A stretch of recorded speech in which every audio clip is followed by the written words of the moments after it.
ஓம்கார் ஜோதி நேயர்கள் அனைவருக்கும் நமஸ்காரம். நாளைக்கு மறக்க வேண்டாம், மிக முக்கியமான நாள். சித்திரை மாதம் வரக்கூடிய வளர்பிறை பிரதோஷம்.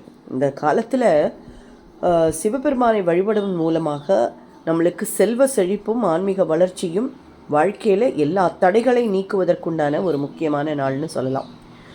இந்த வளர்பிறையின் முக்கியத்துவம்னு பார்த்தோமானா செல்வ செழிப்பு கிடைக்கும், நம்மளுடைய பூர்வ ஜென்ம பாவங்கள் நீங்கும், அது மட்டும் இல்லை மங்களமான காரியங்களை தொடங்குவதற்குண்டான நல்ல நேரமும் கிடைச்சிடும்.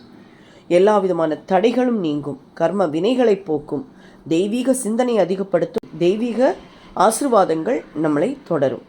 எதனால் அப்படின்னா, புராண முக்கியத்துவம்னு எடுத்துட்டோமானா உயிரினங்களை அழிவிலிருந்து காப்பாற்றுவதற்காக ஆலகால விஷத்தை சிவபெருமான் அருந்திய தினம்னு சொல்லலாம்.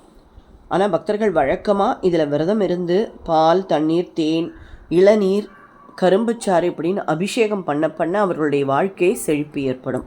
இதெல்லாம் அன்னைக்கு பண்ணுறது ரொம்ப விசேஷம். அன்னைக்கு முடிஞ்சால் விரதம் இருந்து நம்மளுக்கான கர்ம வினைகளிலிருந்து விடுபட்டு சகல சௌபாகியங்களை பெற்று நலமுடன் வாழ வாழ்த்துக்கள்.